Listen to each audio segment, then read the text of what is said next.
The second coming of Jesus Christ.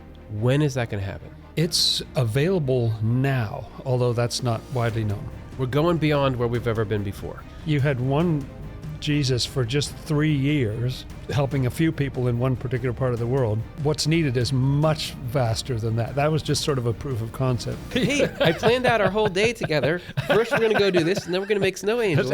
It's too much love. In Swedenborg in Life, thanks, Dr. Jonathan Rose, for joining me. I was wondering, can I call you Dr. John Rose for short? I feel like we're pretty familiar after 3 episodes. I'm so excited to have this conversation with you. I feel like in the lead up to research for this, I feel like I got a new brain as applies to the subject at hand, the second coming of Jesus Christ. Let's start there. Okay. I got a question for you to All open right. with. Have you heard of the second coming of Jesus Christ? I'm talking about like probably the most famous prophecy in the history of anything. True. Do you know what I'm talking about? I have heard of it, yes. Okay. When is that going to happen? It's available now, although that's not widely known. Say what? Okay. That's a good place to start. You're telling me that this thing that everyone's looking up into the sky and thinking, is Jesus going to come and fireball the earth and start a new regime here? Or whatever. There's so many ideas around it, but you're saying that's already going on.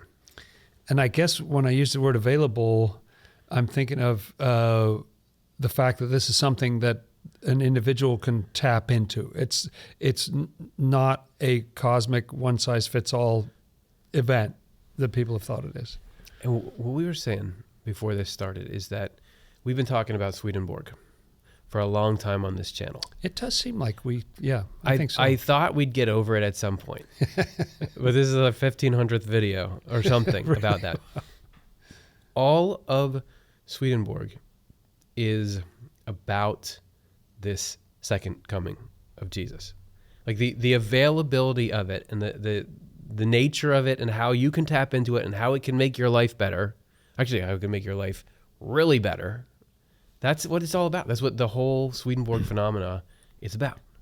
Yeah, that's right. That's the way I read it too. So what I want to do is talk about this. The second coming is the reason why we can have hope as the human race. And it is also the answer to all the personal questions that you have. And it's the answer to what the Bible is, why it is like it is. What was the point of Jesus?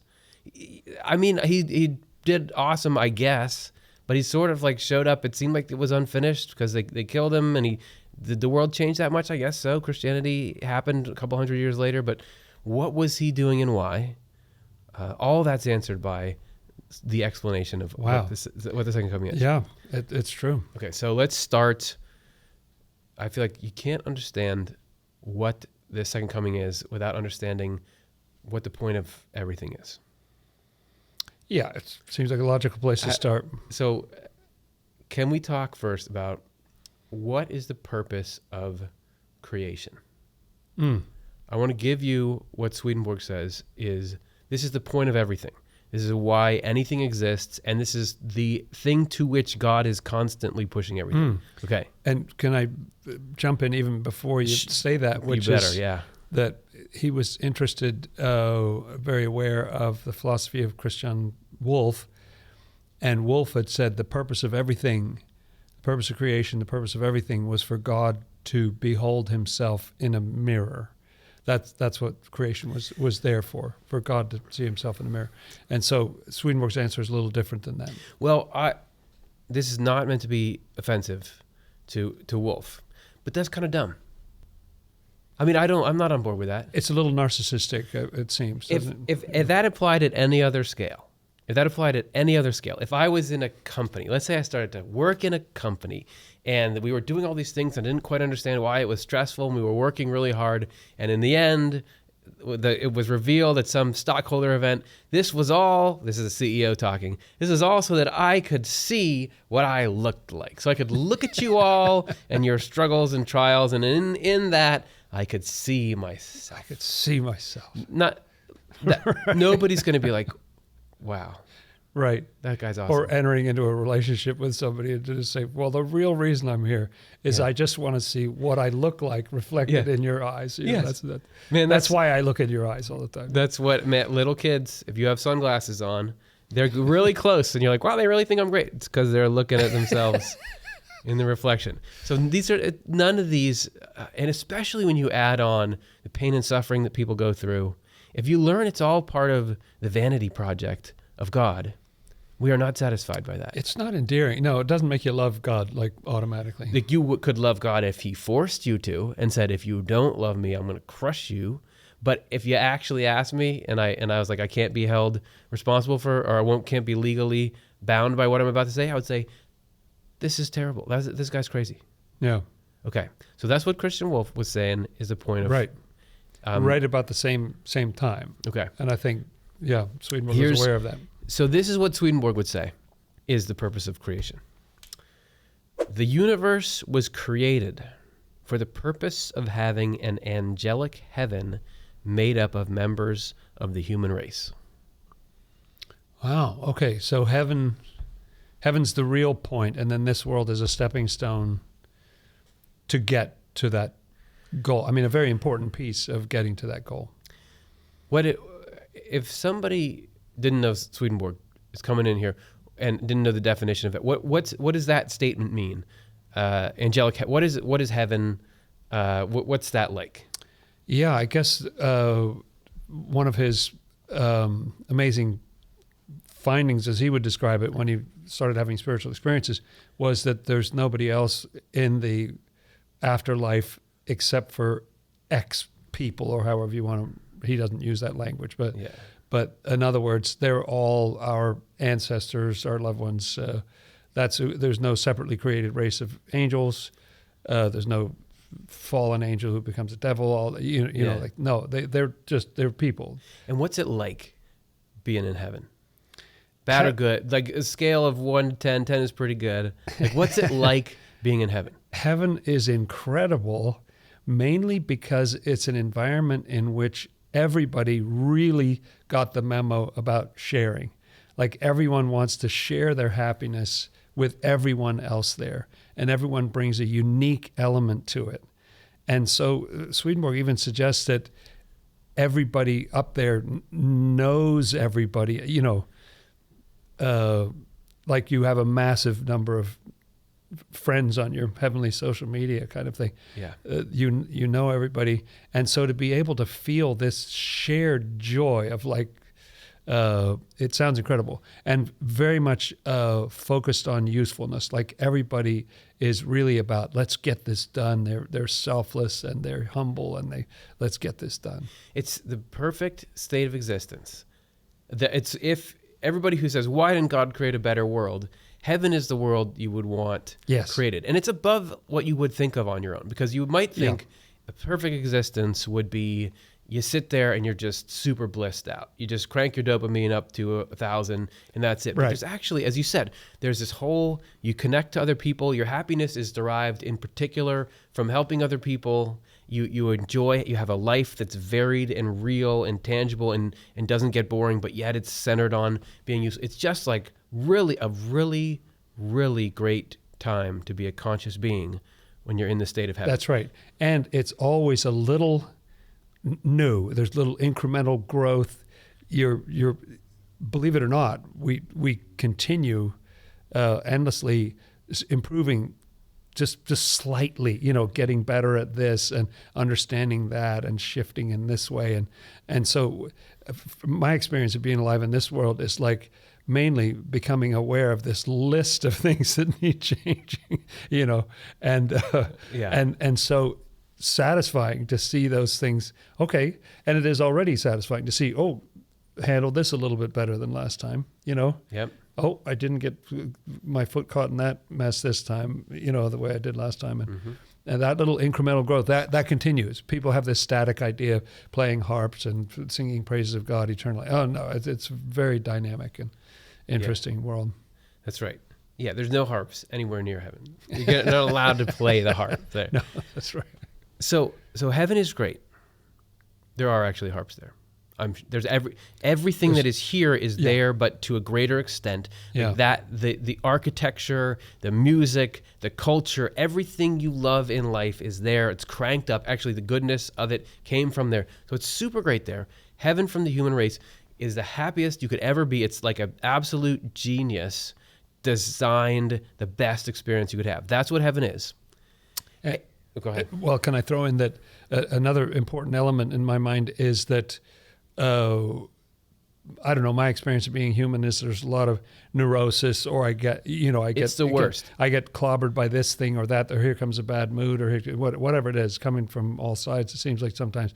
And there's like you've got a real kind of protection. You know who you are. You've been boiled down to your least essence. And that stuff just does not get you anymore. It's not like a whole bunch of neurotic people still going through their neurosis. Yes. It's your best self. Like you're firing on all cylinders. Let me tell you something, man. So this is how cool I am. This is the kind of thing I do, like when I am thinking, like when I'm trying to go to sleep. And neurosis, fears, inner pain of all kinds throughout the life. That stuff is always at my door. It's always attacking me in all these ways. Right. And what I do is I know that idea of heaven that Swedenborg says, where even like the thoughts and feelings you have come from the heaven around you. So there's always good things. Right. So what I do is I've done this probably 11 times, probably 13 times, is I'll imagine myself like inside the walls of like some city in heaven. And I know, Nice. but like when you pass through those walls, they're not just, they're psychological walls as well. So it's like nothing can come and get you. And I'm just like in there like, man, am I safe right now? Oh. So all that stuff is to say, heaven is so great. And the point of existence is to get human beings into that state.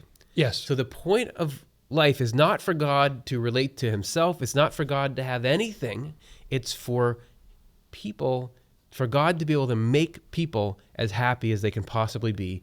That's why anything exists. Right. It seems sometimes like the purpose of life is for us to suffer in new and creative ways. It's called aging. Yeah.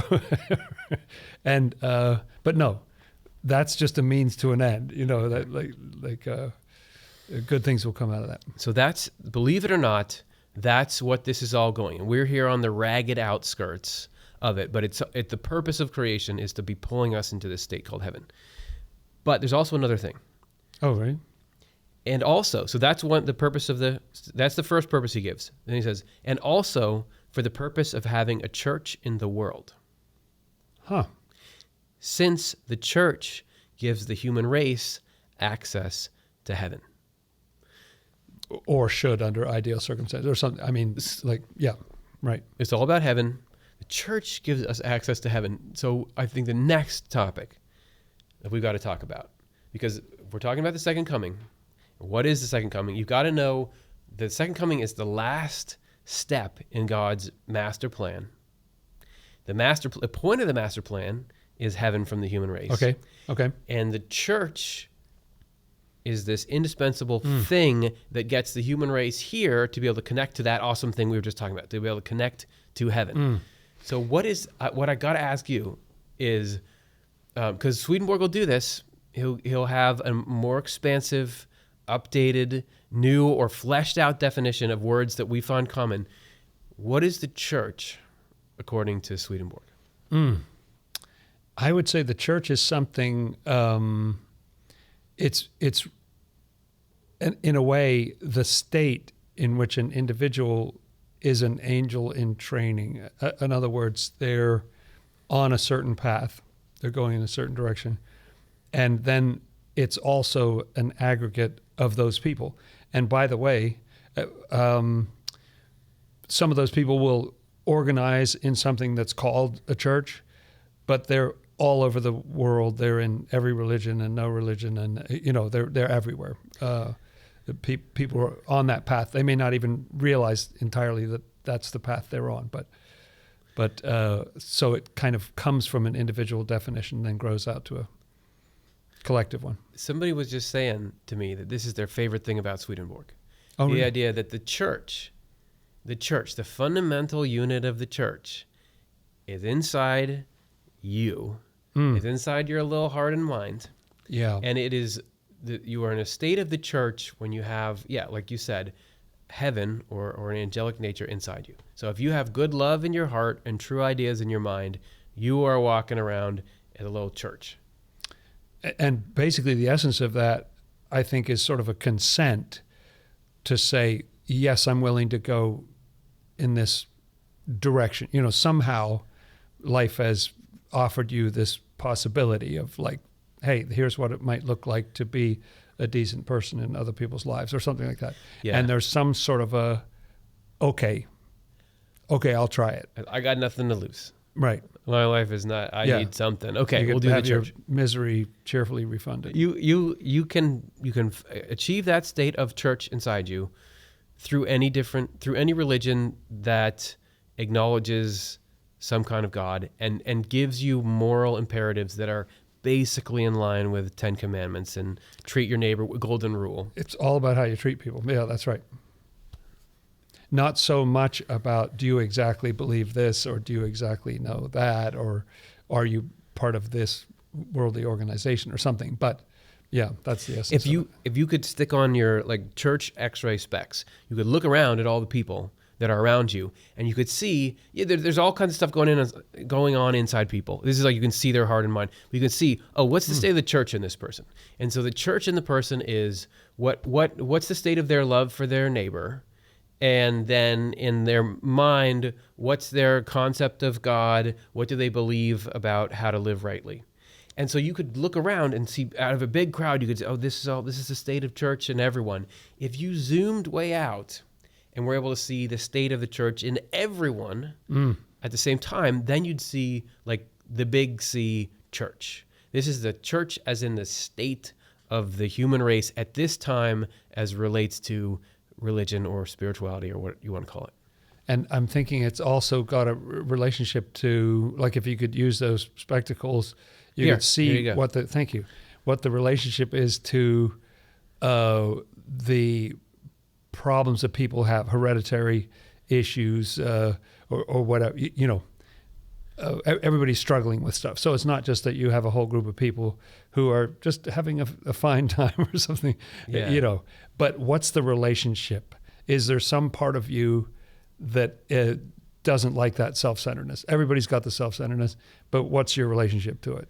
And what you're describing is exactly what Swedenborg says. Angels, they all have that vision, and some particularly have an intense version of it where they can look at somebody very quickly and see, I see what your love of the neighbor is. Yeah, that's right. I see what your faith, your relationship with God, and I see how you're working on the other issues or stuff you inherited from previous generations or whatever. Yeah, you can't. Well, how good am I? That's the state of the church. The church is one part of you inside you, and it's the part that tries to keep the other parts from going crazy and getting out of control and acting against love of God and love of the neighbor. That's right. The church in you, you could have a very strong, good church, and yet you've got so many issues that you're dealing with that you're just barely keeping your head above water. That's right. You can't go around.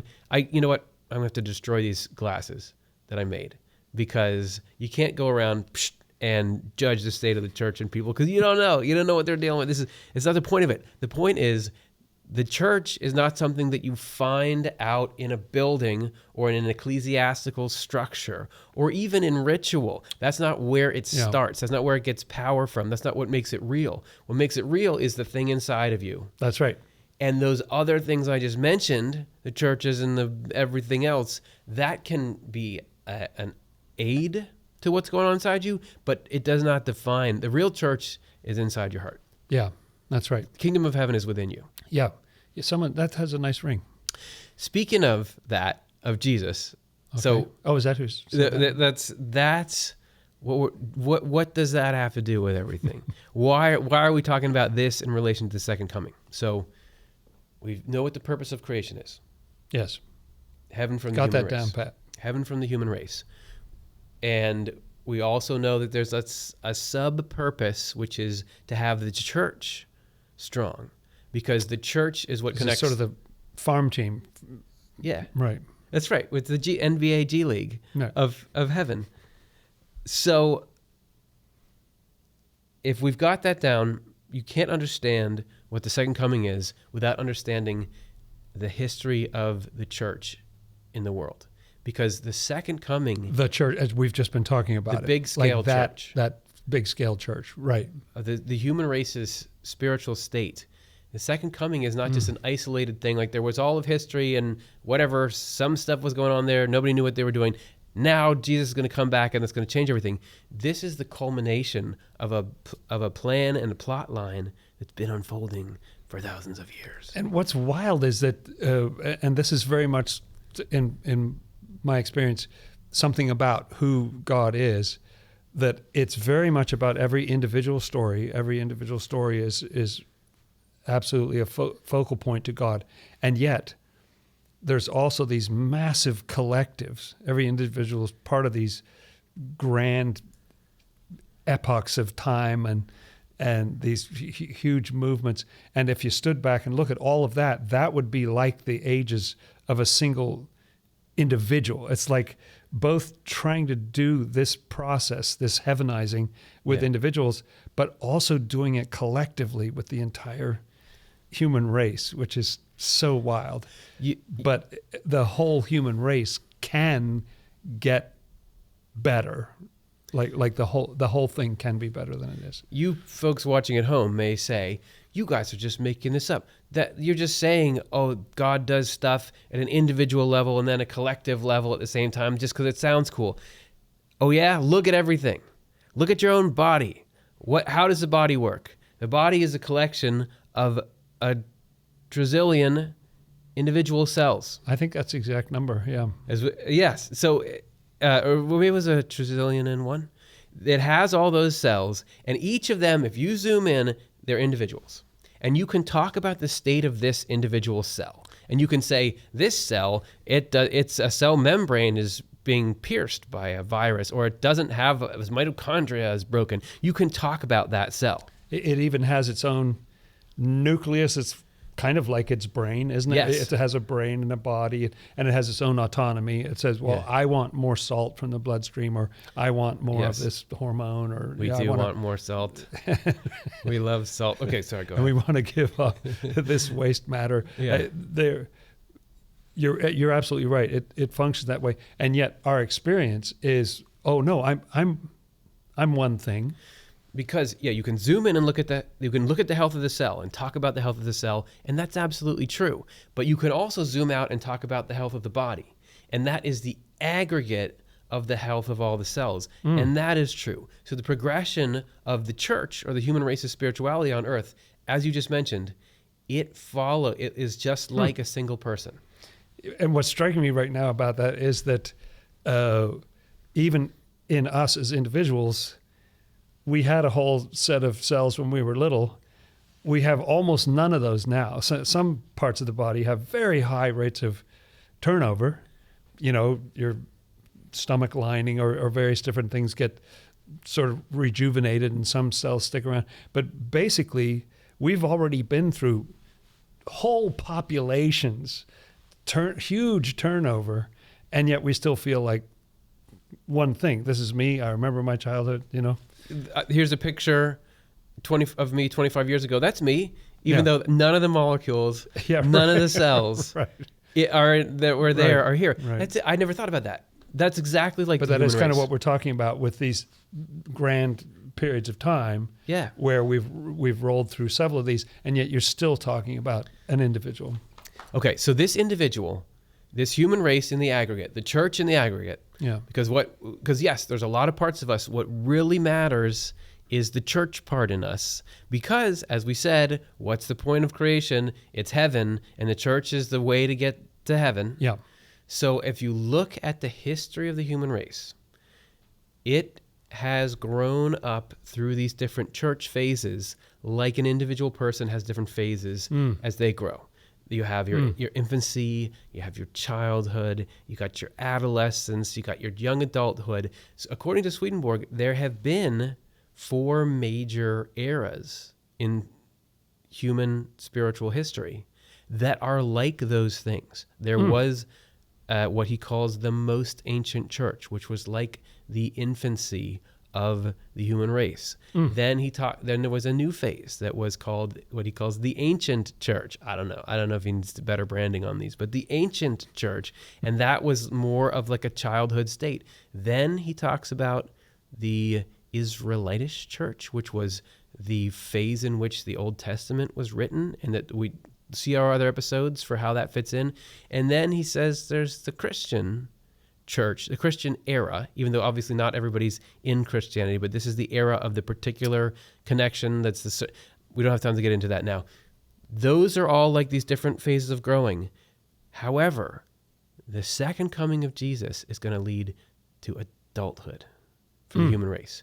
And this is like when you're a little baby, you don't really know who your parents are. I mean, you feel great being around them, but you see them as different than they really are. Yeah. Same thing growing up. When you're an adolescent, you think your parents are like, why are you putting these rules on me? I don't like you. I would do fine on my own. You really wouldn't.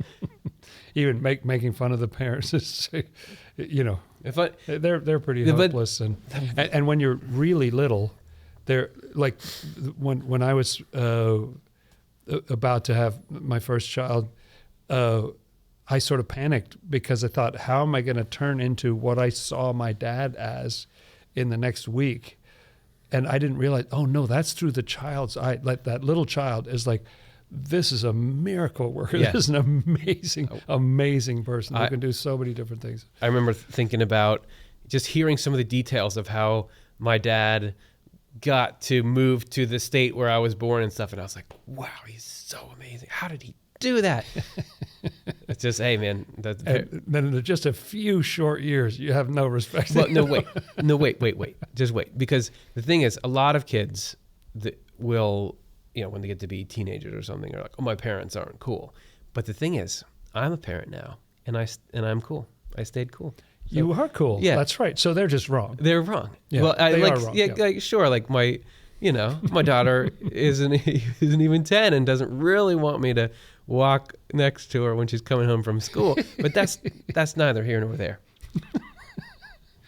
But it's a great analogy for how your understanding changes. I think the earliest era was just in love with God, like was just very, very present. God was very present, and it was the world was magical, just the way for little children, everything's alive, and they're going, oh, here comes the pen, here comes the piece of paper. Oh, the piece of paper doesn't like the pen, and everything's sort of animated in their minds, and how that changes as they age, where that rationality develops, and then they have a different perspective. And to think of the whole human race going through that without even necessarily knowing that was what was happening, but that's sort of a God's eye view of what was going on. Let me give you the reason why, or the reason why all those other phases of human spirituality were missing something. That the phase we're going to enter that is kicked off by the second coming of Jesus will have different. Okay, so it'll be so even lump all those four together. This new thing will be different than any of the above. We're going beyond where we've ever been before. And actually, really? In a very clear, non-mystical sounding, practical way. Okay? This is from True Christianity 786. All right.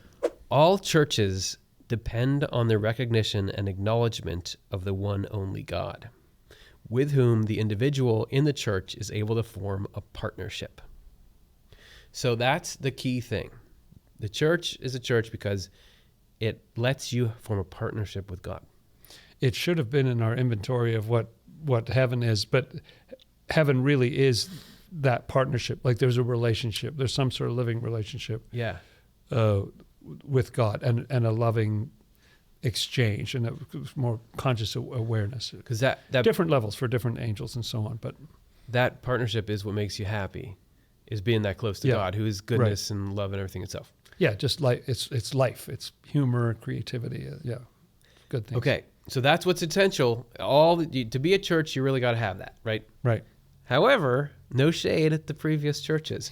Yet all 4 churches so far on this earth have lacked this truth. Therefore, it follows that after these 4 will come a church that will recognize and acknowledge the one only God.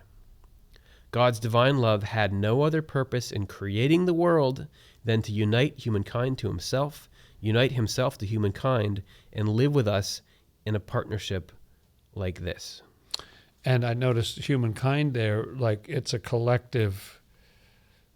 Yeah, this is God interacting with the entirety. It applies to the individual as well, but this is having a relationship with this whole thing. Yeah, somehow he can do The it whole at the human same race. time. He can Right. have a relationship with you. I have like anxiety about that sometimes. I feel a little bit, just between you and I, Okay. I'm a little like, hey, did we I go won't tell off the anybody. rails with how many people there are? There's so many people. There's a lot. And I'm saying, It's exploded in my. I mean, I have lived for a very, very long time, but still, It's incredible. It's like, I don't know, 5-fold what it was. I can't when I was believe there's little or not something like that. It's archaeologists here right now studying you for Yes, doing right. that. Yeah, You know? that's right. They should be asking me questions. So 4-fold in your lifetime, but even so, the 6-year-old part of me is like, I can do math. There's gonna be if God is supposed to love me, there's gonna be less love to go around with all these people. Like, can you really, like, you're gonna be stretched a little thin? I know. Your attention. Right. I know you're thinking about everyone else at the same time you're thinking about me. What are you doing with all these people? Yeah. But somehow, God is able to, because he's infinite. And what I do to get the antidote to that is I think about, like, how much love do you need? Okay, well, I need like 1 million units to feel good. Okay. 1.6. I'd say 1.6. Yeah. Well, some need more than others. So, so like 1 million units of love from God is what I need to be happy. And I can imagine God is like, okay, how about if I give you 100 trillion? Because you don't understand what infinity means. Yeah. If I give you 100 trillion and I'm giving everyone in the universe 100 trillion, we haven't scratched the surface of infinity. Infinity is actually infinity. Yeah. There's a nice picture of this in the sun in the sense that it's just throwing off such a ridiculous amount of energy every second, radiating in every direction. And but yeah, they think across a time scale of billions of years, at some point it'll run out of fuel. But basically, it's just crazy how much energy that thing is creating all the time. And that's just a finite version of this infinity that's forever. It's just inexhaustible. And another way, I never thought about it like this, but there's more love for you than you would want. Yes, that's true. There's absolutely, Swedenborg describes how if you get more love than you can handle, it becomes unpleasant. I'm laughing because sometimes I've had the mental image that if you could, I've felt so much in my life that I'm longing to know God, have a connection, all this kind of stuff. And then every so often I get this picture of, like, if you could pull back the veil and you realize there's this smiling face, like so uncomfortably close to you, just adoring everything about you. Hey, I planned out our whole day together. First we're going to go do this, and then we're going to make snow angels. It's too much love. Yeah, okay. And so that's why Swedenborg talks about these atmospheres in the spiritual world. There are clouds and atmospheres to try to knock it back to the point where it's just sort of, this nice, mild, temperate climate instead of being cooked with so much love. So we're going to pull back that thing so we can see God right there. And the reason why former churches were not really able to do that is, Swedenborg continues, the former churches lack this truth because the earliest church, we talked about this first era of the human race, which existed before the flood, the flood being a symbolic event, not a literal event, worshiped the God who could not be seen. As in, they did not believe in a God that they could understand. And like when you said, oh, I take back this veil and there's a smiling face there, they didn't get that God is a person. So they didn't think of a face. They just thought this big thing out there. Yeah. And so not in a concrete way. Yeah. I mean, it's such a shocking statement. And it's interesting because in Swedenborg's early theological works, he has nothing but praise for the most ancient church, and it sounds like it's the greatest thing ever, and we'll never get back to that magnificent place that we were. All the wisest angels come from that church. And then True Christianity, which is at the end of his published theological works, there is a little bit of shade in there. There's a feeling that, no, that it was not as visible because God had not become incarnate yet. And that become Jesus. It was still sort of a whisper down the lane through heaven. It wasn't... There is more now. There's more accessibility than there ever has been. Which existed before the flood, worshiped a God who could not be seen. No partnership is possible with a God like that. If you don't know someone, you can't partner with them. Wow. So that makes me think that even the beautiful descriptions of their relationship with God pales a little bit in comparison with what's possible in this new era with this second coming that he's describing. I mean, it sort of upgrades what's available now. Jesus said something like, you're talking about being my servant, but I'm not calling you servant anymore, because servant doesn't know what his master is doing. That's I right. called you my friends. But yes, that's right. You've seen me. You've spent time with me. You know me. Okay. So then he goes on. He says, the early church, which existed after the flood, did the same. So they still worship this God they did not understand. Okay. The Israelite church worshipped Jehovah, who is essentially unable to be seen, although he did appear in a human form he took on through an angel.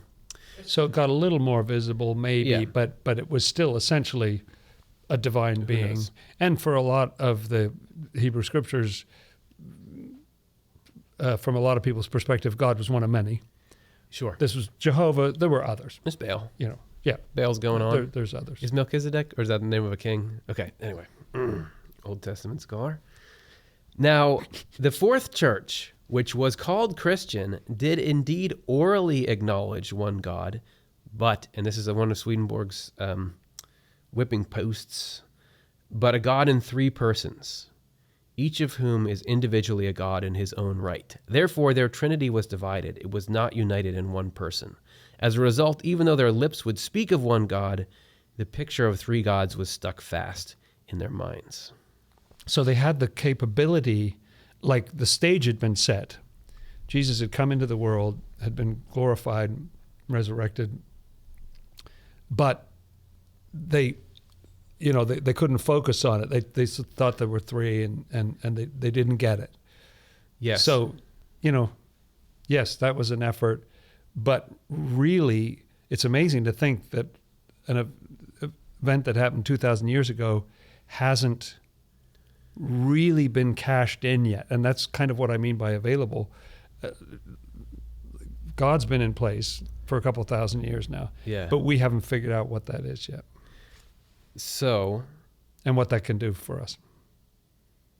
He closes by saying, people are therefore still unaware that the one only God, who cannot be seen, came into the world and took on a human manifestation, not only for the purpose of redeeming humankind, but also in order to become someone we could see and form a partnership with. Like, it's Jesus. Which is so nice. What would Jesus do? Can you just imagine if Jesus was sitting in this room? What would he say? He'd probably say, pick up the pace. You guys are going slow in this podcast. You're not getting to the things you need to get to fast enough. But you can think of what would Jesus be like, and you have some sense of that.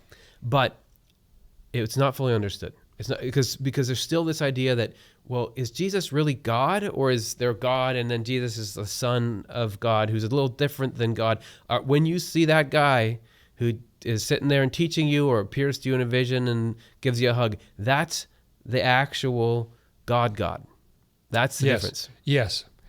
I would say that even when Jesus first appeared to Swedenborg, he wasn't sure himself. He'd grown up in a Lutheran household with a very devoted bishop father, but he absolutely glommed onto this person he had seen of Jesus. Yes. But he still wasn't quite sure, that was the only God. He still thought that there might be another one Yes. somewhere who he hadn't seen. And it took him a while to kind of focus that in. It's like, oh no, it's like those magic eye things, parallel view, where Yep. It's like, oh, it's actually, there's one human God. Yeah.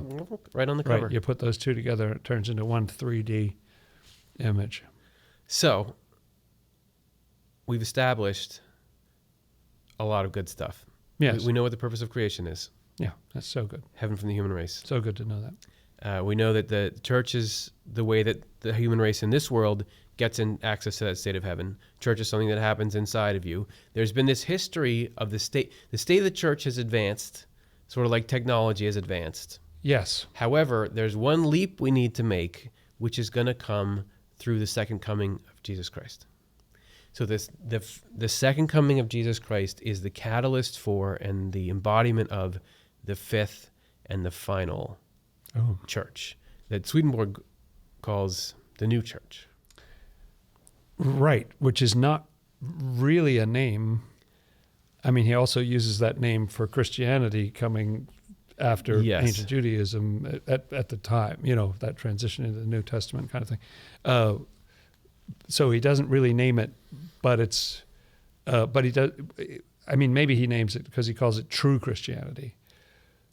Yeah. Which is, again, a little bit of shade to what happened for those, that sort of awkward. Sounds like a draft. 1700 years of, sort it's like he made the file and it's on his desktop, but he doesn't know what to call it. So he's just like, this is current final notes. Yeah, this is the new one, right? Yeah, right. This is the new one. This is what's going on. Right. The latest. Hi, everybody.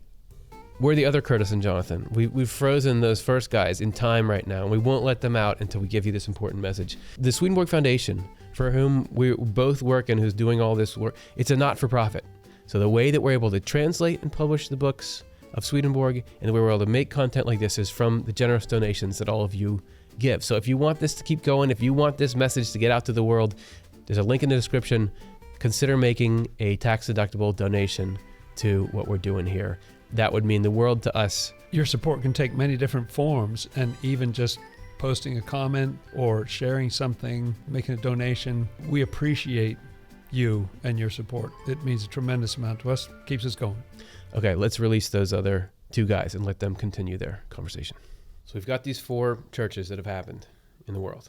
And according to Swedenborg, the major impact of the second coming of Jesus is that it's going to usher in this 5th church, the new church. What's that going to be like? Is that something I'm going to want to be a part of? See how you like this description. Probably the best way that I could put it is there's a verse, I think it's in John, forgive me for misremembering it, but it says something to the effect where Jesus says, "The works that I do, you will do also. And greater works than these you will do, because I go to my Father." So what the go to my Father means there is that he's the outside. He's a physical body in the physical world. Jesus is. But he is going to and he's also a form of truth, and he's going to the divine love. He's going to the infinite. Those two are going to fuse at some point in the resurrection.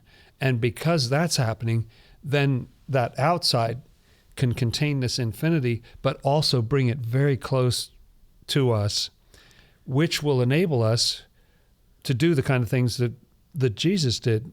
Now, that's an astonishing thing for Jesus to say, because when has there ever been a healer, a preacher like that, so full of compassion and wisdom and understanding of people and humble and selfless? And it's an amazing thing to think.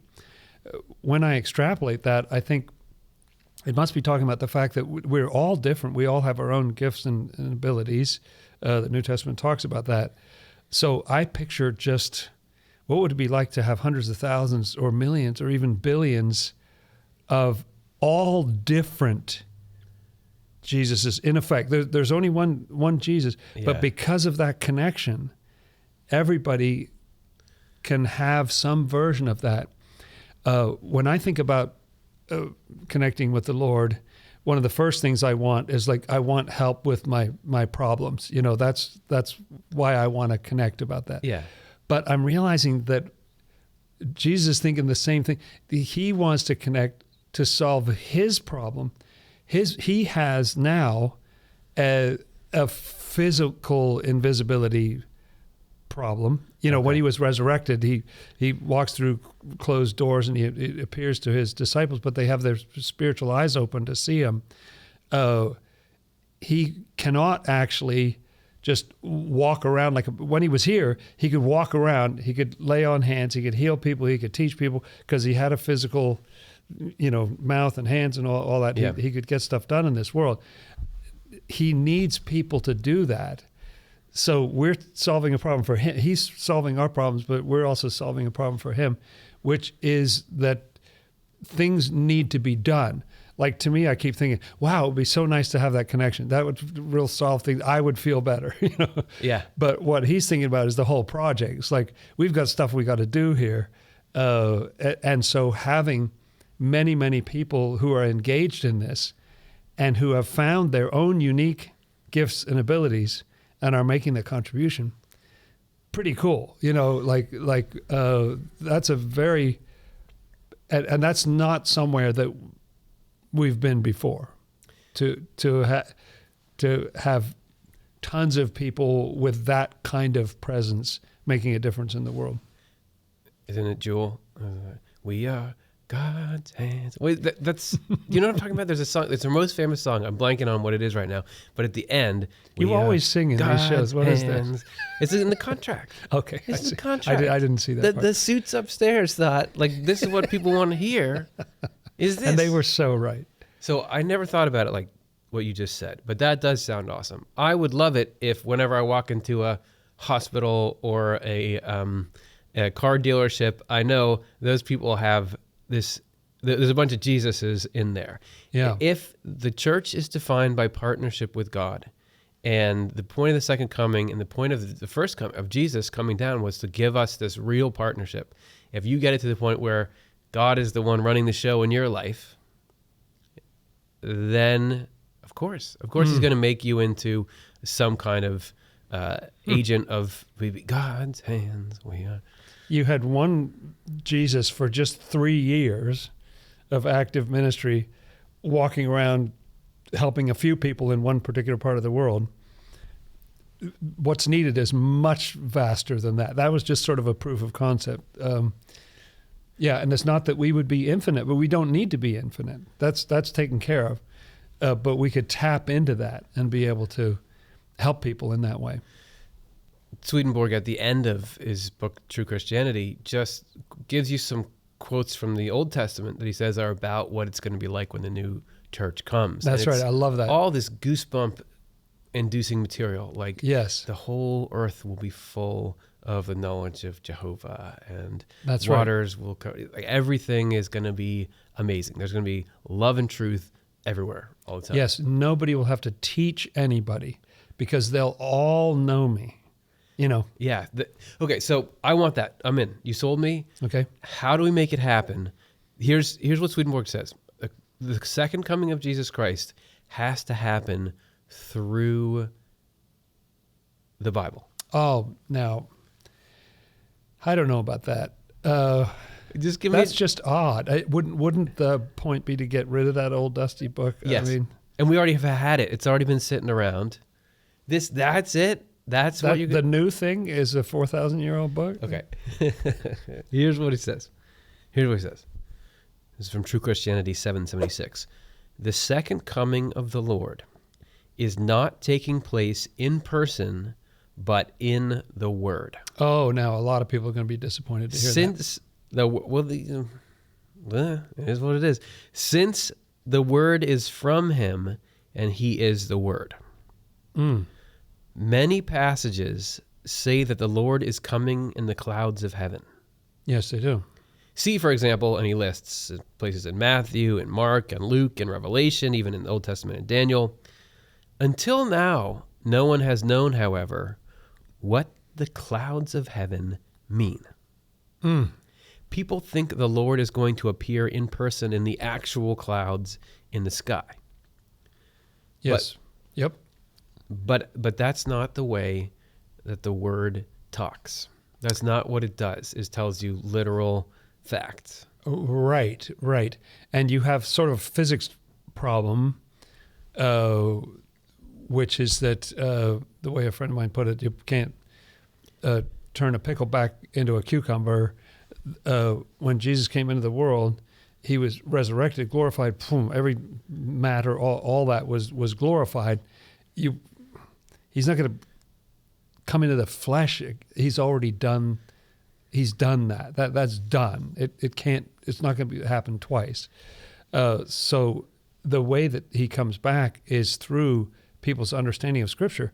So it's a powerful argument. And at first I wasn't sure about it, but when you really look at it, the idea of coming in the clouds of heaven, the clouds being that confusing literal level of Scripture, he's going to come in the clouds with power and great glory. The power and great glory is that inner level of meaning, where once you tap into, oh, this is what's going on behind that, that's where we're all, it says, every eye will see him, even those who pierced him.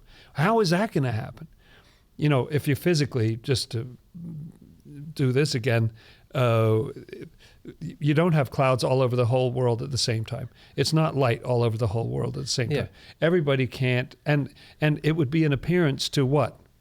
Just those 8 billion people who happen to exist at that particular moment. If I'm in line, if I'm in line at the store and I'm way in the back, and by the time I'm done, you're asleep, he's gone. Or you didn't get outside, boom, that was it, or something like.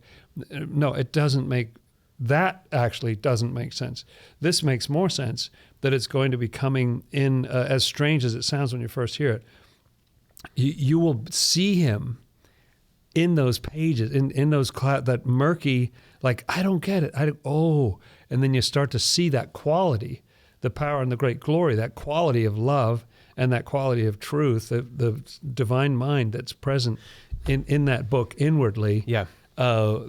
That's actually key. It's very strange, but that thing is a key.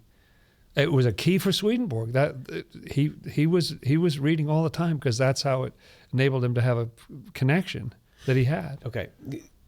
There's so many things I want to say to that. Let me read you like 2 more sentences from this quote. Oh. So, the clouds of heaven, this is just backing up what you said. The clouds of heaven stand for the word's literal meaning. The glory and power with which the Lord is going to come stand for the word's spiritual meaning. The reason this has escaped everyone's notice until now. Oh, okay. Why nobody knows that? How could that be the case? Because nobody got this. When you said clouds, you meant the literal meaning, and when you said glory, you meant the spiritual meaning. Why didn't we? The reason this has escaped everyone's notice until now is that no one yet, even in a theoretical flight of fancy, has guessed that there is any spiritual meaning within the word of the type it actually contains.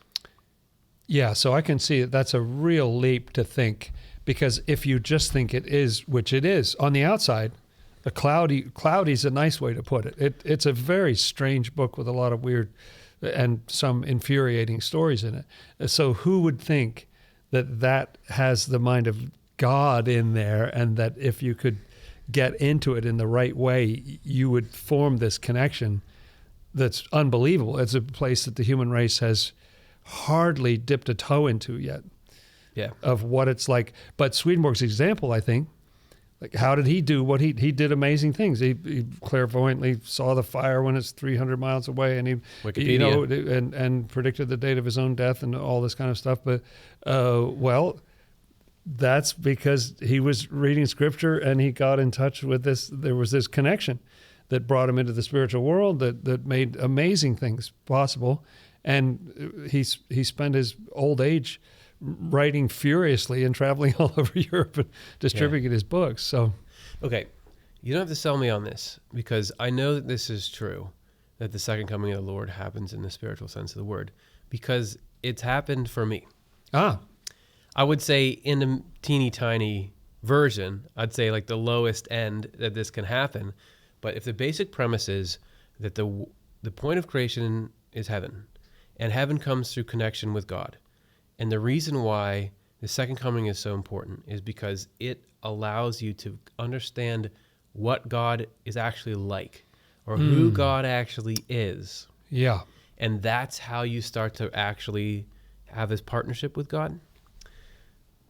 According to Swedenborg. Because you find something actually likable, not a vengeful, petty person or whatever. You find something that's better. Or a narcissist like we were talking about earlier. Yeah. Yeah, no offense, Wolf. But Yeah. you find something that's better than what you've already got. You Yeah. find something that's better than your regular life and the thoughts you used to think and the beliefs you used to have. So for me, Swedenborg, all the books that he wrote in his spiritual phase, which we have been mining through for thousands of years on this channel, according to him, all of that is drawn out of this spiritual inner meaning of the Bible. That within That's that true. text, if you know correspondences, or you can see the way that the soul within the body there, that's the message that's in there. And that message, the inner sense of the Bible, that's right out of God's mouth. Like that gives you an idea of who God is. You start to see the way that he made things. You start to see the way that he runs things. You get a sense of who he is. And from that, you form this connection with him. Well, to me, why am I sitting around these Swedenborg books every day? Like I have a little moth buzzing around these books because I am absolutely in love with the character of the God that I see emerging from that. When I see the way that internal sense, which is what Swedenborg is exegeting, that's the answer to that question. Oh, that's how God acts here. Oh, this is the point of life. This is the way things are run. To me, I feel like that is awesome. Like I love that on its own. If nobody told me I had to love it, I would still be in there and still be doing it. So in this small way, I encounter why am I religious? Because I found this picture of God that this is cooler than Radiohead. Like this is the coolest thing I've ever come across, is that picture of God. And I think it's because it is this is my mini exposure to the second coming of Jesus, which is just the true understanding of who God is. Yeah. Yeah, that's right. I love that. And it fits so well with what Swedenborg did, because he started out with these 8 Latin volumes that turned into 12 or 15 English volumes of Secrets of Heaven, or Arcana Celestia, as it's been titled, which is all biblical exegesis of Genesis and Exodus. But then out of that come these works of all these teachings sort of aggregated out of it, but it all came out of the Bible. And then he dips back in and he gets some more, and then he dips back in and he gets some more. And that's where this understanding came from. He found all these riches right there in the pages of that, what's often viewed as a homely or long expired book. It had all that in there. And the qualities that you're talking about, of being able to see the tremendous wisdom, the amazing compassion. I mean, it's really helped me understand how you could possibly reconcile yourself with the idea of a loving God and there's hell, or there's all this pain in the world and things like that. Yeah. Like you start to understand, oh, I see the compassion in it. I see the long game that's going on there. And these qualities of love and wisdom and humility, a sense of humor, Yep. like a real humanity. There's a beauty in there that you fall in love with. And it's better than I had. That I've got my certain little way of thinking about the world and what I think of people and then I'll read something in there about how it really is, and how God thinks, or how angels think, which is just a mini reflection of how God thinks. That's and right. I think to myself, ooh, I like that better. Yeah. That is cooler than what I'm doing. Yeah. And Swedenborg ruined his chance at fame and fortune. He had, as you said, he was having these spiritual experiences. He seemed to have some kind of psychic type stuff going on. He could have been a guru and he could have had adulation. Instead, he died kind of an outcast. I mean, some people liked him. A lot of people were mocking him. A lot of people just didn't care. He sat and sent these books to everybody saying, and you know why? It's because he was so obsessive about, look, it's in the Bible. I'm going to unpack the Bible for you. He wrote those Secrets of Heaven books you're talking about. Didn't sell at all. Didn't sell at all. There's a famous letter that he got which said, you sold 4 books in like 2 months. 2 months, right. After your grand launch. Even when we're on this podcast. With marketing and everything. They had marketing. And he was a celebrity at the time. Even on this little teeny podcast, when we're sitting here and trying to explain this idea of that there's a spiritual sense inside the Bible. And in there, this doesn't really mean that. It means that it is not photogenic. It is not a photogenic idea. It is not good for sound bites. But yet, Swedenborg was so desperate to get people to understand that that's what's going on, because he's saying God's in there, the actual God. Like you can understand, you can connect directly to the mind of God if you can just start speaking this language. It's sitting right there. As you mentioned before, in the spiritual world, according to Swedenborg, angels can know you if you say one sentence. They can know who you are. That's right. Because Swedenborg even says in detail, by hearing the tone of your voice, they know what you love. Yep. And then by hearing the words that you pick out to say, they know how your mind works. Apply that principle in reverse. If you start to come into contact with what's come out of God's mouth, which not saying the external sense of the Bible, the literal sense of the Bible is clearly that. But once you get into once you speak the language, you do that thing Swedenborg was trying to get you to do, look in there, you can know who God actually is from that. That's the way into the second coming. The second coming is just when you know what God is actually like. You know who he actually is, and from that, of your own accord, you say, "I love that. I want to help you, God, do whatever you want to do, because not because anyone's forcing me, not because anyone's making me do this, not because of any threat of anything, but because I really believe that is noble, and I want to die on that hill." Yeah. Yeah, that's right. And it's a recipe for how you individually, because you're not becoming what everybody else is. There are certain characteristics in common, but everybody's path is different. And who you could be, what you'll choose to be, which it's a true partnership where you say, well, this is what I care about. This is the direction I want to go in. And getting there, nobody else can exactly tell you precisely how to do that. You have to get hooked up with this guidance that's in there where you feel it. You in your spirit when you're reading about this. Oh, I care about this. I care about that. It's an amazing thing. It's just like if we all sat down to eat a meal together, you would become more Curtis and I'd become more Jonathan as a result of the same meal. We eat the same things. I never thought of that. But the Bible's the same way, where it's helping you. How else are you going to get that help? Everybody's desperate. They want a guru. They want a mentor. They want something. They want a self-help book or something that'll tell them what to do or what not to do. And all this advice you get on social media and all that stuff. People are crying out for, I want to know how to be me. And people might tell you, well, here's how I became me, but that's where you are is not where I'm going. I'm going somewhere else. How are you going to get there? So getting hooked up with that guidance, that just seems so important. Everything you're looking for is hidden in the spiritual meaning of the Bible. I'm not saying you can go and say, well, Noah made a boat, so I'll go make a boat. Right. But if you understand that story is the Lord telling you when you are having crises in your life and when the floods of falsity is coming up around you, what you need to do is take the things in your mind that are true and good, and you need to get a little bit of every good affection, which is like the animals, and a little bit of every true thought, and put them together in a place where I'm going to put them above it's instructions through the most harrowing and complex things you find in life. It's sitting right there in the book. Yes, you're right. Anyone could look at for personal development, for spiritual growth, for comfort and hope. It's all sitting right there. It should be, by birthright, should be available to everyone. So that's why Swedenborg is just sitting there and at great cost to himself saying, no, what you got to do is learn to speak this because it's right there. Everyone's walking by it, but it's right there.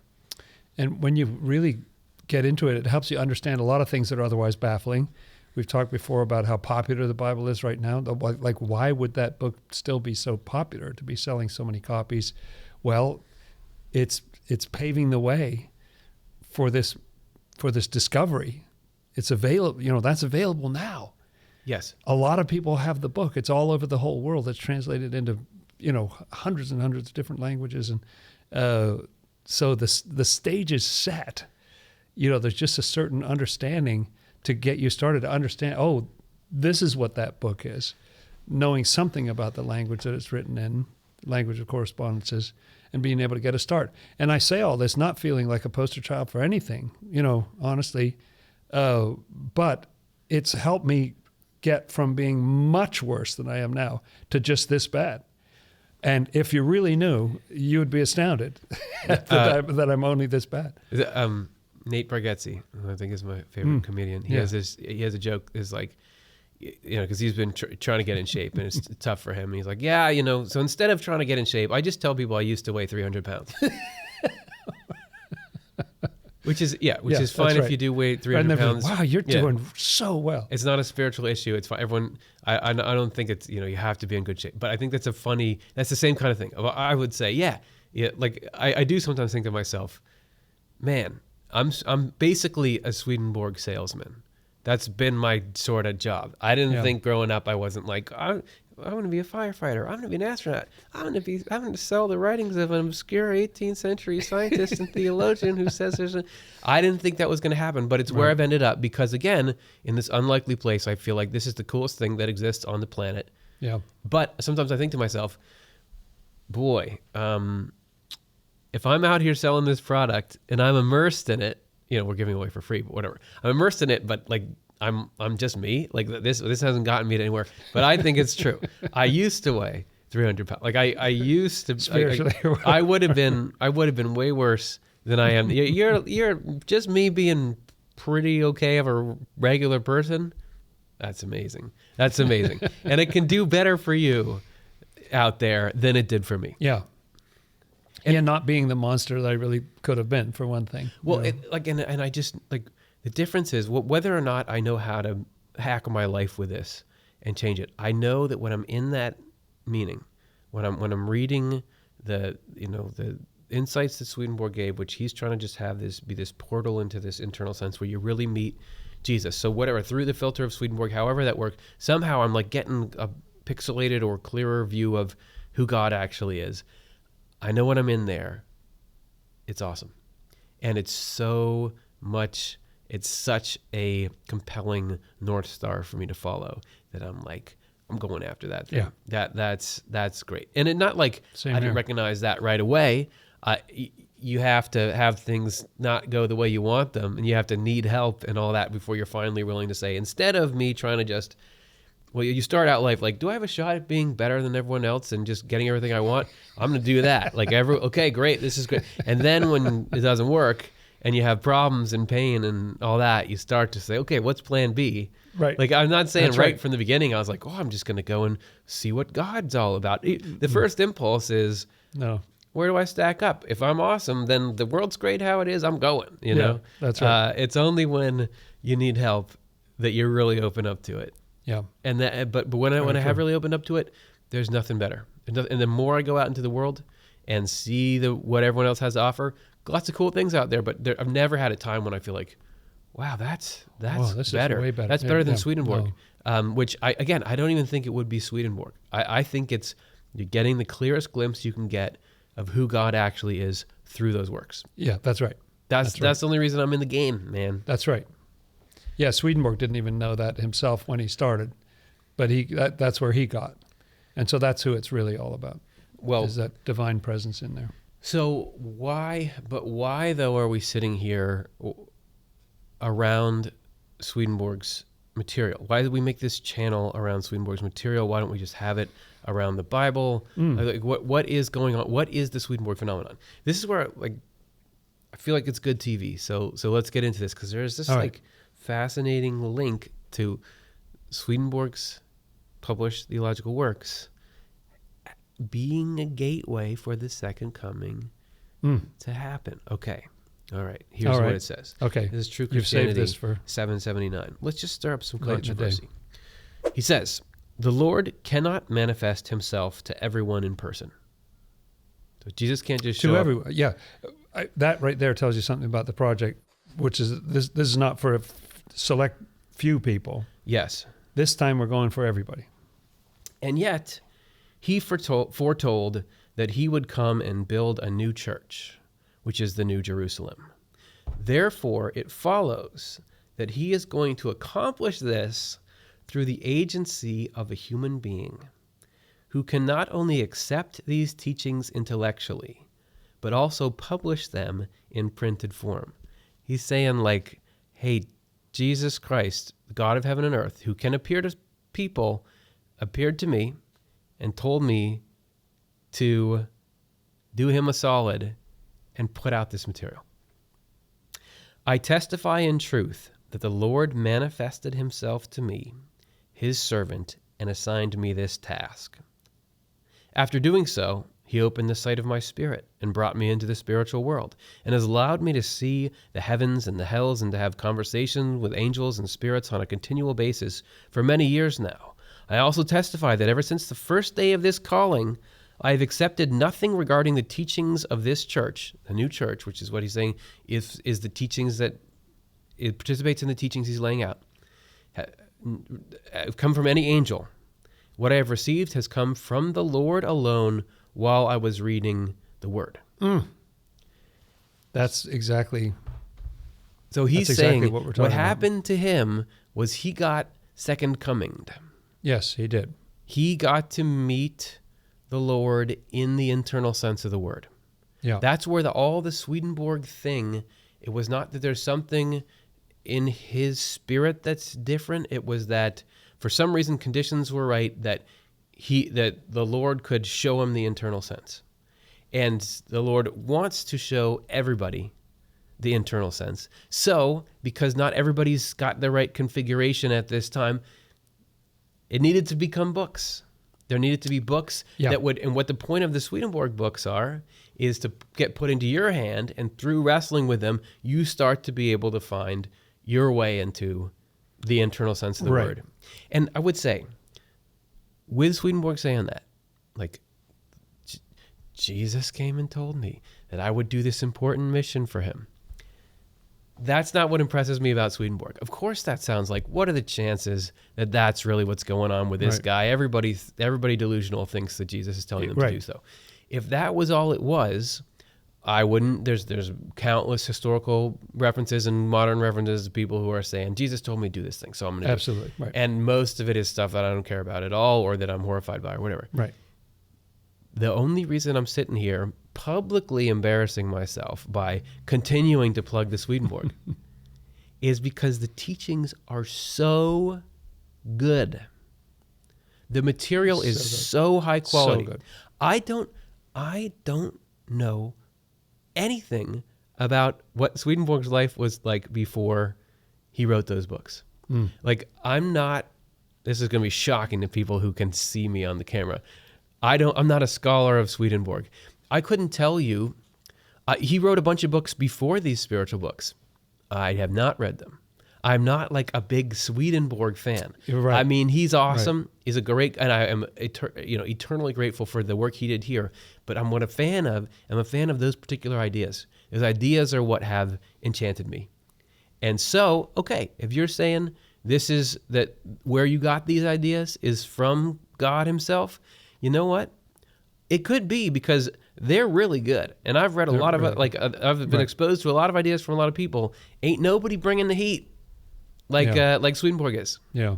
So that's all I'm saying. Yeah, that's right. And it sounds, his claims sound next door to lunacy. But when you look at what he Same did zip code. and also how he lived his life, that he was so rational. He was a really effective member of the Swedish government, even while all this was going on. Yeah. You know, he wasn't sort of raving. He was still a regular person. He was a regular person. He was very, he was great with kids. People loved him. They loved to have him come out socially. he was just a very engaging, wonderful person with a twinkle in his eye, and Wasn't a cult leader. He was not a nut job. Wasn't like, yeah, I'm gonna go up in the mountains with my people, and he was just a regular guy. No, he didn't start any, like he didn't do the movement thing. He didn't sort of amass followers and kind of take over or something. No, he didn't do. He just published his books and tried to get this thing going.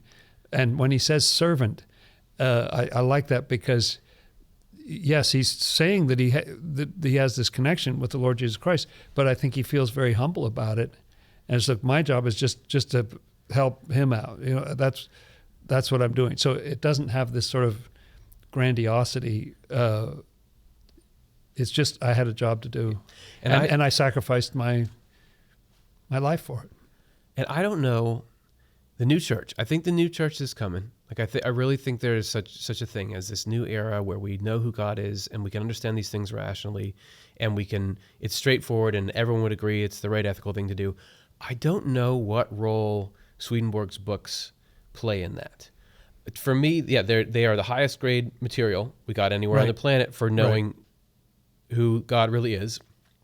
But the basics of what he says the new church is you know that there's just one God who's like a person, and you worship that. That could be something that's coming from all over the world. It could be that there's just like a certain little part of the body of the church that knows the really deep insight that Swedenborg has. Could be those will come out of other places, or it could be that Swedenborg already has a pretty big historical influence. I don't know exactly what the relationship is between these books and the Second Coming, or the Second Coming of Jesus.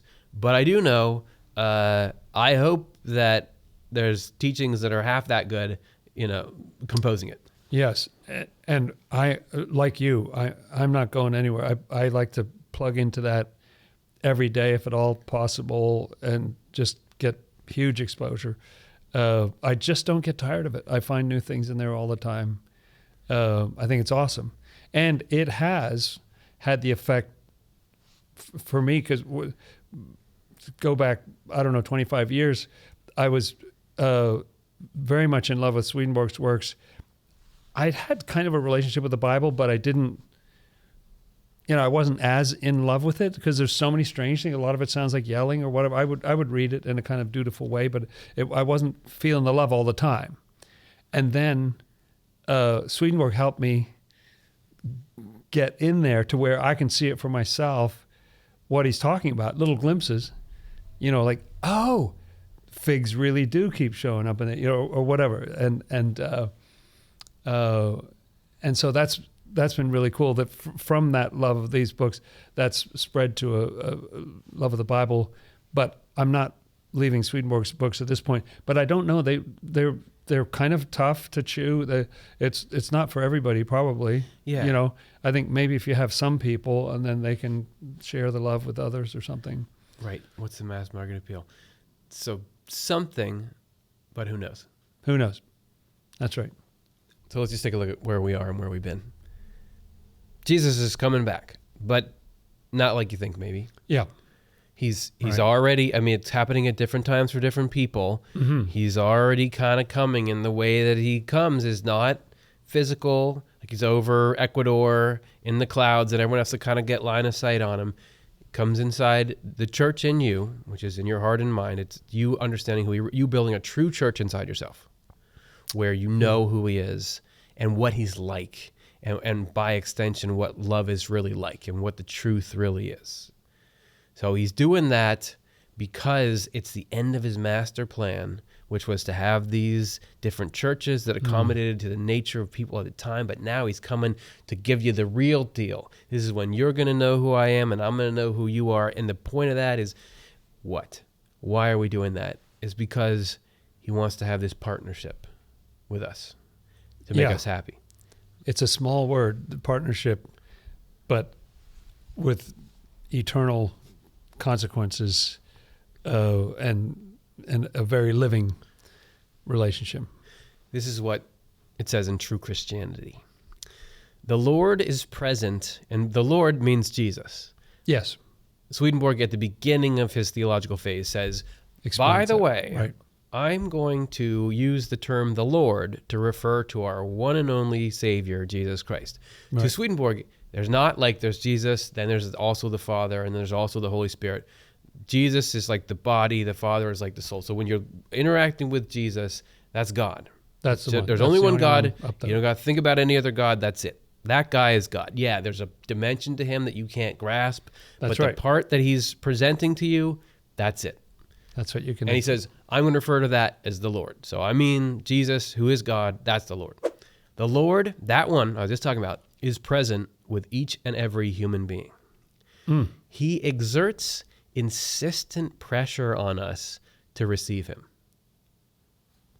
You know, like, Wow, that's nice, isn't that? you don't feel that. You don't, You always don't feel that.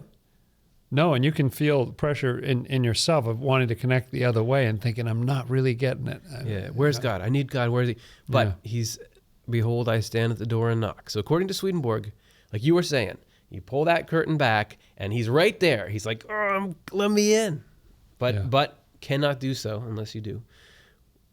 When we do receive him, which occurs when we acknowledge him as our own God. And listen to this list he gives. As our own God, Creator, Redeemer, and Savior, his first coming occurs in us, which is the twilight before dawn. And I feel like with Swedenborg, he will throw out these lists of things which are, you can sit there and think about them hard and realize, oh no, that wasn't just a bunch of synonyms. He didn't just have his old school thesaurus and he said, what else can I, it's God, I'm saying God, so I better say a lot of cool things about him. But you think about what all that means. Acknowledge this human divine as my God. So what's the God? It's like, you're the greatest, you're it, like you're what I follow. I sort of see acknowledge something as God. We know that it was like, money is a God to you because that's what you're following.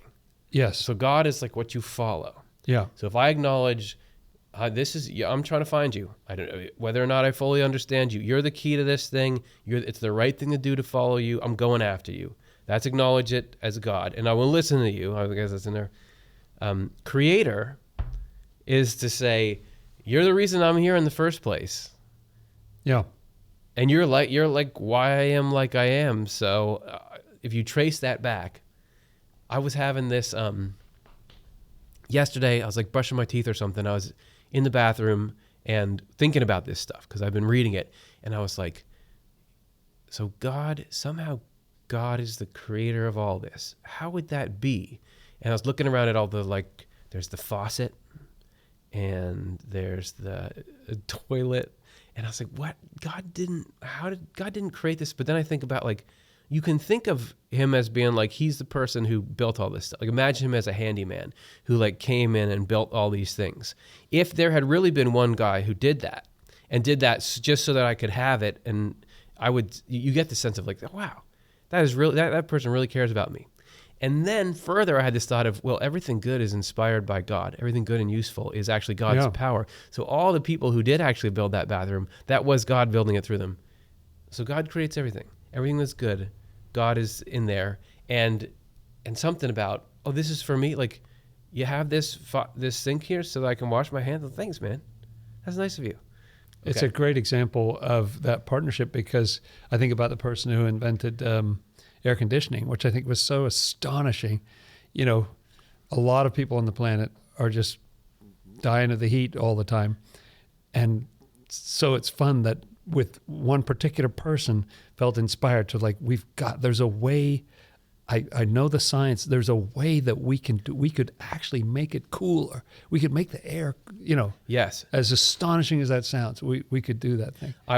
In this very example I'm talking about, I also thought about this cold air coming out of this vent. And I thought, just imagining Jesus as a person coming and I'm going to build this thing so that if you ever feel too hot, you can cool yourself down.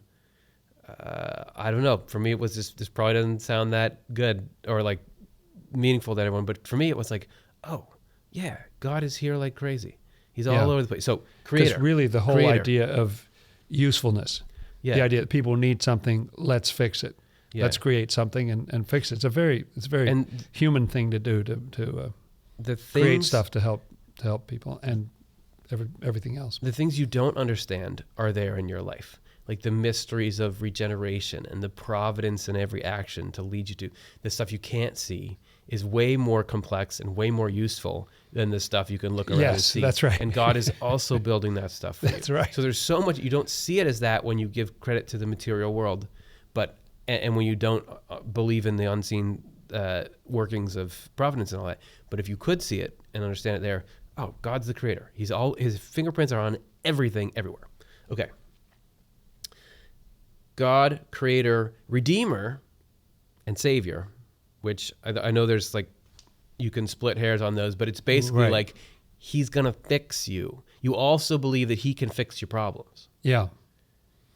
And they can give you the good life. That's right. Yeah, and so it strikes me right now that the redemption would be to pull you out of the hell that you created for yourself. Yep. At some point thinking, yeah, I want to be the greatest, or I want to, whatever that vision was.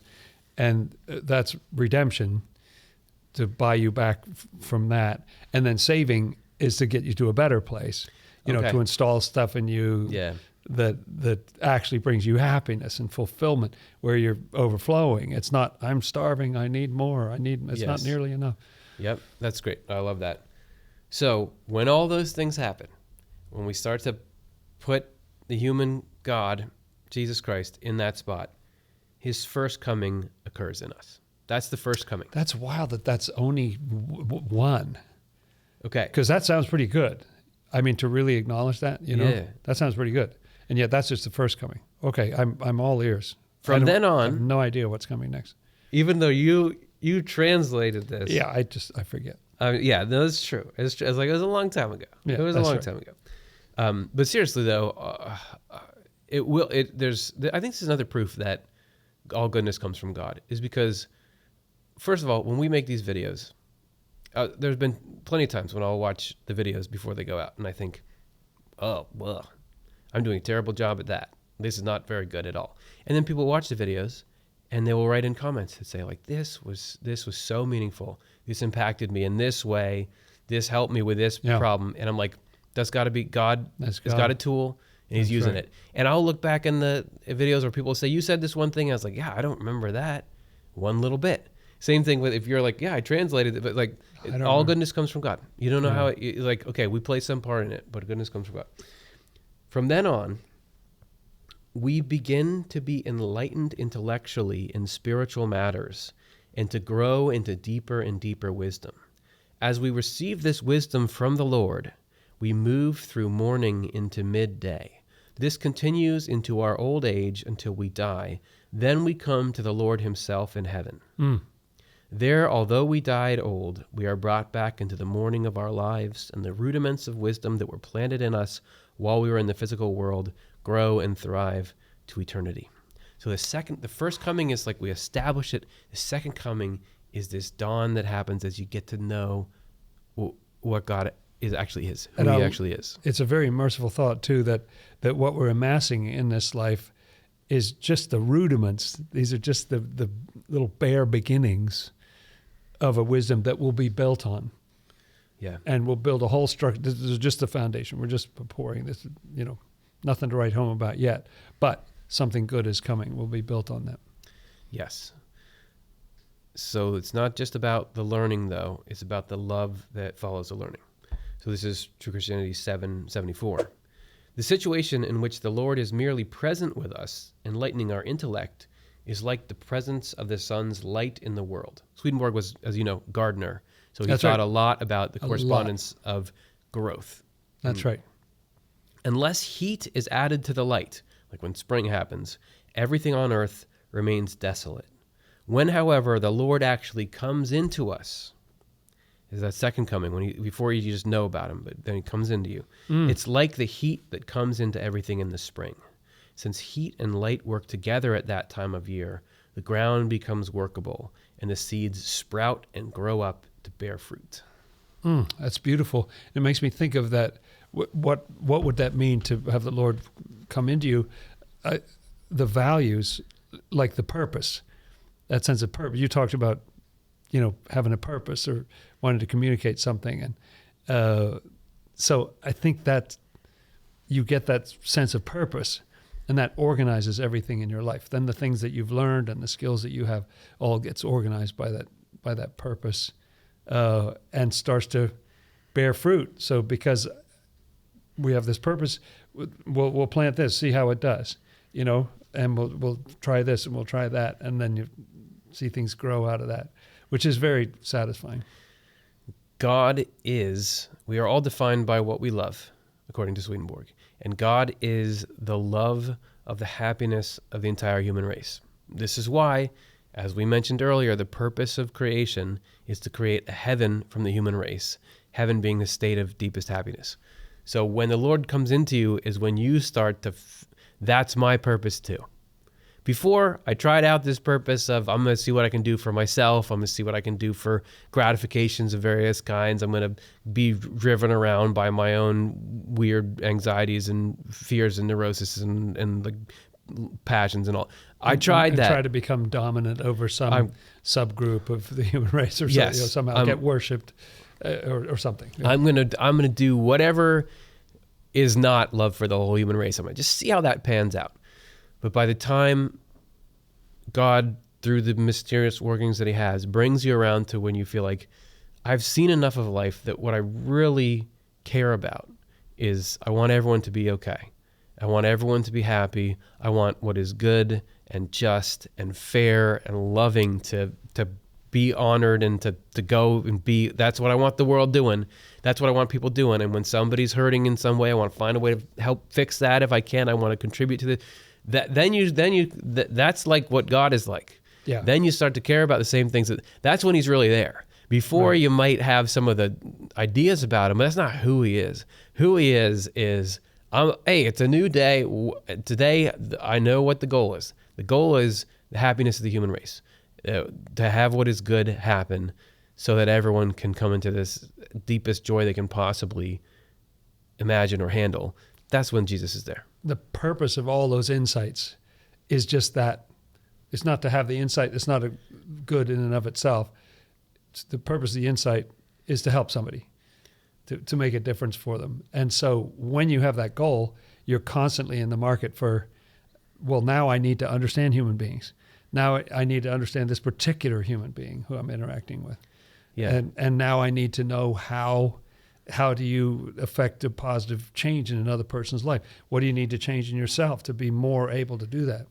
And you're not Jesus. You don't got to do that for everyone all the time. No. You do what your part is. You were saying everybody Right. becomes more themselves. It's just like we're talking about the cells in the human body.